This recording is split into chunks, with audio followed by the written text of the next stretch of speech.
warahmatullahi wabarakatuh. Perkenalkan, nama saya Erika Fitriandira. Di video ini saya akan menjelaskan tentang 25 macam teori komunikasi. Selamat menyaksikan. Teori yang pertama adalah teori perilaku atau the behavior theory of organization.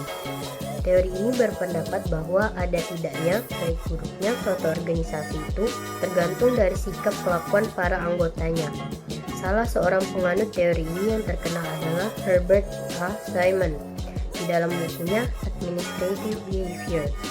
Namun sejak Bernard pada tahun 1938 mempublikasikan The Function of the Executive, pikiran-pikiran baru muncul.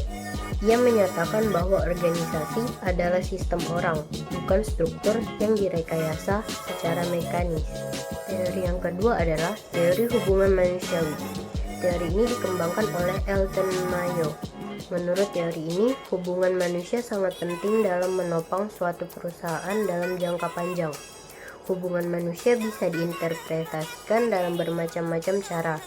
Sebagian organisasi dan orang-orang melihat hubungan manusia dari sudut pandang yang berbeda secara keseluruhan. Teori yang ketiga adalah teori peniti penyambung. Francis Likert dari Universitas Michigan berjasa mengembangkan suatu model terkenal dengan sebutan model peniti penyambung atau the linking chain model yang menggambarkan struktur organisasi. Konsep peniti penyambung berkaitan dengan kelompok-kelompok yang tumpang tindih. Penyelia merupakan anggota dari dua kelompok sebagai pemimpin unit yang lebih rendah dan anggota unit yang lebih tinggi. Penyelia berfungsi sebagai peniti penyambung, mengikat kelompok kerja yang satu dengan yang lainnya pada tingkat berikutnya. Teori keempat adalah teori sistem. Tokoh utama teori ini adalah Carl Weick. Teori sistem memandang organisasi sebagai kaitan bermacam-macam komponen yang saling tergantung satu sama lain dalam mencapai tujuan organisasi. Setiap bagian mempunyai peranan masing-masing dan berhubungan dengan bagian-bagian lain. Dan karena itu, koordinasi terpenting dalam teori ini. Teori yang kelima adalah teori asimilasi organisasi, the Organizational Assimilation Theory, atau teori asimilasi organisasi ini dikembangkan oleh Fred Jablin pada tahun 1982 yang berusaha menjelaskan bagaimana individu sebagai anggota organisasi baru berasimilasi di dalam organisasi dengan menggunakan komunikasi. Jablin menggambarkan bahwa terdapat 4 proses yang terjadi pada saat individu memasuki organisasi baru, yaitu tahap sosialisasi awal atau anticipatory socialization. Yang kedua, tahap pertemuan, yaitu the encounter stage. Yang ketiga, tahap perubahan bentuk atau metamorphosis stage.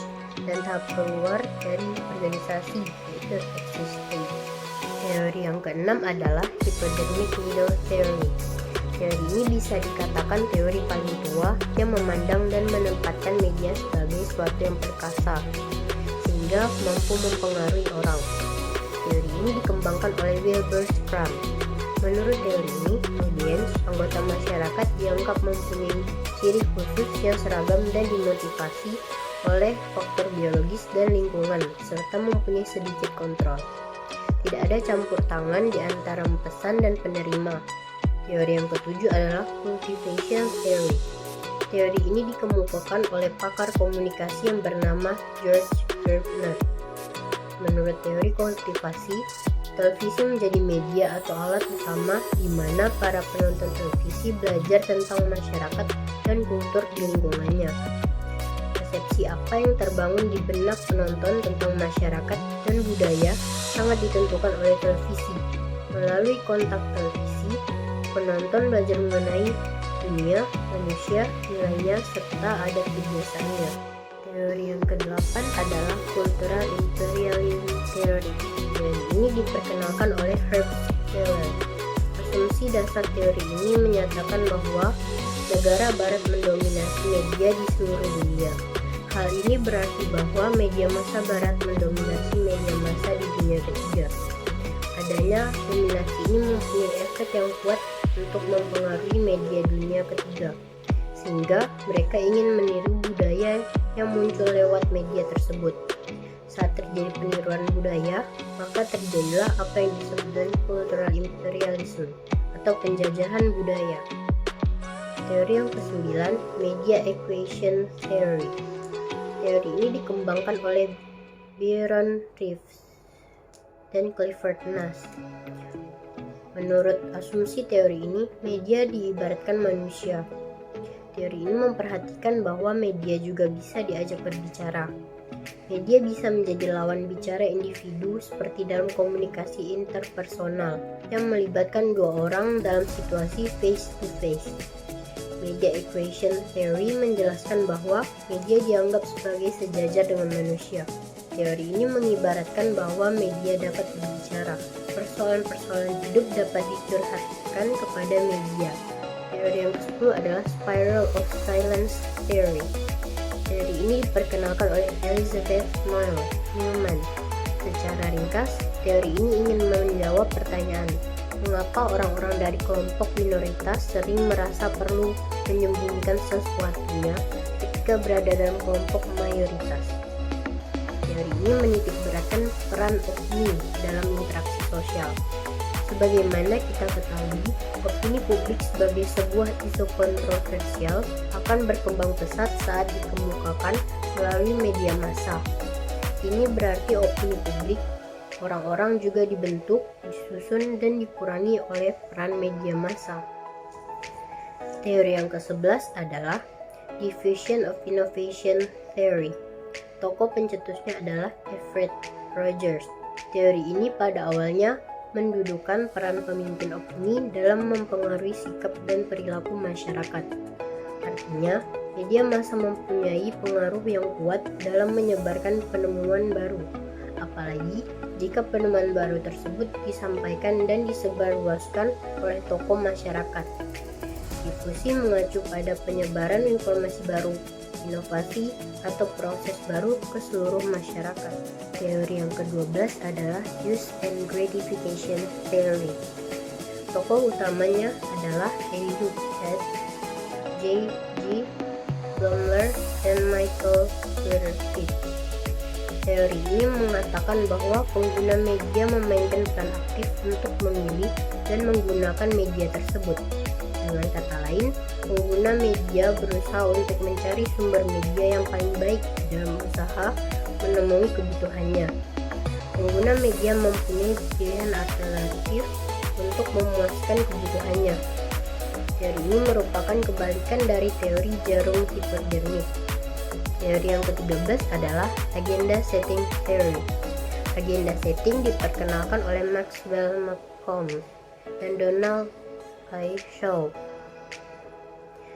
Asumsi dasar teori ini adalah bahwa jika media memberi tekanan pada suatu peristiwa, maka media itu akan mempengaruhi khalayak untuk menganggapnya penting.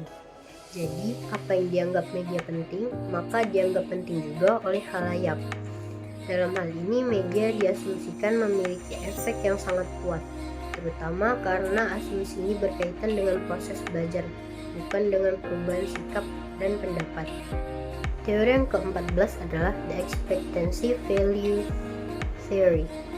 Teori ini hasil pengembangan Philip Palmgren mengenai teori uses and gratification dengan penekanan pada aspek kelekatan media dengan pemirsanya. Menurut teori ini, kepuasan seseorang terhadap media ditentukan oleh sikap orang tersebut terhadap media. Teori yang ke-15 adalah teori ketergantungan terhadap media. Mula-mula, teori ini diutarakan oleh Sandra Ball-Rockedge dan Melvin DeFleur. Menurut teori ini, suatu relasi yang bersifat integral antara pendengar, media, dan sistem sosial yang lebih besar. Dalam pandangan teori ini, diprediksikan bahwa khalayak tergantung pada informasi yang berasal dari media massa dalam rangka memenuhi kebutuhan khalayak bersangkutan serta mencapai tujuan tertentu dari proses konsumsi media massa. Teori yang ke-16 adalah Individual Differences Theory. Asumsi dasar teori ini menyatakan bahwa pesan-pesan yang disampaikan media massa ditangkap oleh individu sesuai dengan kebutuhan masing-masing. Teori teori yang ke-17 adalah kategori social theory. Individu yang masuk dalam kategori sosial tertentu atau sama akan cenderung memiliki perilaku atau sikap yang kurang lebih sama setiap rangsangan-rangsangan tertentu. Pesan-pesan yang disampaikan media massa cenderung ditanggapi sama oleh individu yang termasuk dalam kelompok sosial tertentu. Penggolongan sosial ini berdasarkan usia, jenis kelamin, suku, bangsa, pendidikan, ekonomi, agama, dan sebagainya. Dengan adanya penggolongan sosial ini, muncullah media massa yang sifatnya spesial atau khusus, yang diperuntukkan bagi kalangan tertentu, dengan mengambil segmentasi atau pangsa pasar tertentu. Teori ke-18 adalah Social Relationship Theory. Pesan media disampaikan melalui perantara. Pada dasarnya, pesan-pesan komunikasi massa lebih banyak diterima individu melalui hubungan personal dibanding langsung dari media massa. Informasi melalui media massa tersebar melalui hubungan-hubungan sosial di dalam masyarakat. Tapi media memiliki pesan dan fungsi strategis dalam memperjelas, memperkuat, dan atau mengklarifikasi informasi yang diterima. Ukurannya tergantung sejauh mana jalinan hubungan sosial antara opinion leader dengan khalayak. Teori ini berhubungan dengan model komunikasi dua tahap. Teori yang ke-19 adalah Social Learning Theory, dikembangkan oleh Albert Bandura. Menurut teori ini, media massa dapat menjadi media dalam proses pembelajaran sosial melalui pengamatan terhadap pesan yang disampaikan media, baik secara langsung maupun tidak langsung. Teori ke-20 adalah Cultural Norms Theory.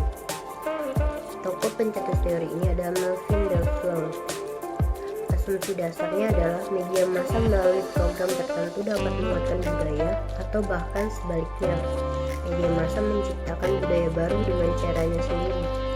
Sang media mampu mengubah norma-norma budaya yang telah ada atau berlaku dalam masyarakat. Teori ke-21 yaitu teori kesantunan.